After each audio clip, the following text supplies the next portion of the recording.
Je vais vous parler d'un pays que vous ne connaissez pas, un pays qui n'est sur aucune carte et pourtant c'est une puissance économique majeure puisque c'est la troisième puissance économique du monde. Elle génère plus de richesses que l'Europe. Il s'agit de l'empire du cybercrime qui est en très forte croissance. On va voir les chiffres 2025, c'est accablant. Alors, avec 10 000 milliards de dollars de recettes, l'empire du cybercrime se place en troisième économie du monde, derrière les États-Unis, derrière la Chine, mais devant évidemment la France, devant l'Allemagne, devant l'Inde, devant même l'Europe tout entière. Voilà, ça représente donc 10% du PIB mondial, quand même. Des arnaques qui sont en très forte croissance entre 2024 et 2025. On observe, par exemple, les vols de crypto-monnaies. On est passé de 2 milliards à 4 milliards, plus 75% d'augmentation. Arnaque à l'investissement aux États-Unis, plus 26% à 5,7 milliards. Vol rien qu'en Corée du Nord, 2 milliards de dollars, plus 51%. Les flux illicites totaux, on est à plus de 158 milliards, ce qui fait plus de 145% d'une année, entre l'année 2024 et l'année 2025. C'est juste absolument hallucinant. Alors, on parle de quel type de vol? Alors, il y a plein de types de vols cyber. Pour les vols de crypto-monnaies, donc montant global, on est entre 3,4 et 4,3 milliards de dollars qui ont été dérobés sur des plateformes et des protocoles en 2025. On a eu le casse du siècle en février 2025 avec Bybit qui s'est fait pirater et voler 1,5 milliard de dollars en une seule attaque attribuée au groupe Lazarus en Corée du Nord. La Corée du Nord, à elle seule, a volé en 2025 2 milliards de dollars, soit une augmentation de 51% par rapport à l'année précédente. Ça représente une part conséquente dans l'économie de la Corée du Nord. Alors les types d'attaques, donc on a les arnaques et les pig butchering, le dépeçage de porc. Alors qu'est-ce que c'est que le pig butchering? En fait, c'est une arnaque qui consiste, pourquoi il y a cette métaphore du porc, consiste à repérer, donc l'escroc choisit une victime, le porc, bon, bah, c'est toi, c'est moi, donc c'est la future victime. Ensuite, il y a la phase d'engraissement du porc, donc l'escroc gagne la confiance de la victime sur une longue période, souvent plusieurs semaines ou mois. Il flatte, il crée un lien émotionnel, un lien romantique. Tu entendras aussi parler de scam romance ou de love scam, et lui montre de faux profits sur les plateformes d'investissement truquées. Puis la victime investit l'argent, plus la victime investit l'argent, plus le porc est considéré comme gras. Et puis, enfin, à la fin, il y a la phase d'abattage. Donc, une fois que la victime a investi toutes ses économies ou qu'elle commence à avoir des doutes, l'escroc coupe tout contact et disparaît avec l'intégralité des fonds.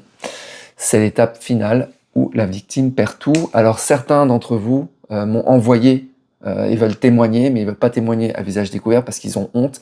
Parfois, ils ont perdu toutes leurs économies. Je pense à un email que j'ai reçu hier. La personne a perdu plus de 500 000 euros et elle est encore en train de me dire, mais la personne, mais ma petite amie à l'autre bout du monde, au Cambodge, on ne sait où, au Myanmar, me dit d'investir encore pour débloquer les fonds. Et moi, je lis ces emails. Incroyable. Donc l'impact du pig butchering, c'est 75 milliards de dollars qui ont été drainés mondialement. Voilà, c'est une catastrophe. Alors pourquoi tout se développe et tout explose comme ça? Donc, bon, il y a les arnaques crypto, évidemment. Donc, il y a l'industrialisation par l'intelligence artificielle. Les escrocs utilisent désormais des deepfakes audio et vidéo pour usurper l'identité de dirigeants de plateformes ou d'amis proches, rendant les arnaques sentimentales et financières beaucoup plus crédibles. Et l'impact du pig butchering qui explose. Voilà. Donc les flux illicites totaux, on a vu 158 milliards de dollars, mais il y a moins d'attaques. Par contre, elles sont plus ciblées et c'est des gens plus riches. Voilà. Sachant que c'est tellement facile en fait de cibler les personnes, par exemple, qui ont des cryptos, qui ont des wallets avec des montants importants, puisqu'il y a des fuites de données à tous les niveaux, sachant que tous les secteurs ont été piratés et toutes les données sont déjà sur le dark web. Les données de la CAF sont sur le dark web. Les données, on a eu des fuites de données aussi au niveau des services fiscaux.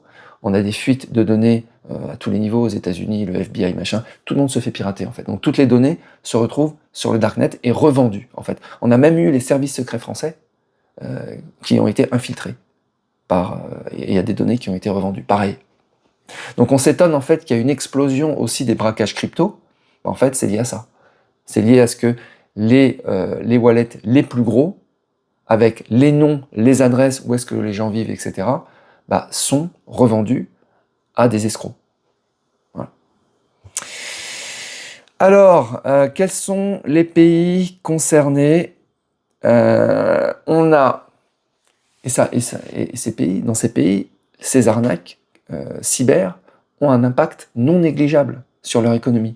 Par exemple, au Laos, on a ces centres d'escroquerie représentent 68% du PIB, quand même. Les centres d'arnaque dans les zones économiques spéciales génèrent plus de revenus que l'économie formelle. Au Cambodge, c'est entre 30 et 50% du PIB du pays. Présence de complexes industriels massifs dédiés au pig butchering. On en a parlé sur l'autre chaîne. Myanmar, ça représente 23% du PIB. Ensuite, on a le Pakistan avec 4,2% et l'Inde avec 0,7%. Voilà. Mais c'est présent partout. Et puis, à mon avis, ces chiffres ce sont des estimations, entre guillemets, officielles, avec sourcées. Mais je pense que c'est bien pire que ça, en fait. Voilà les amis, écoutez, soyez prudents et protégez vos économies. Je vous souhaite une très bonne journée, je vous dis à bientôt.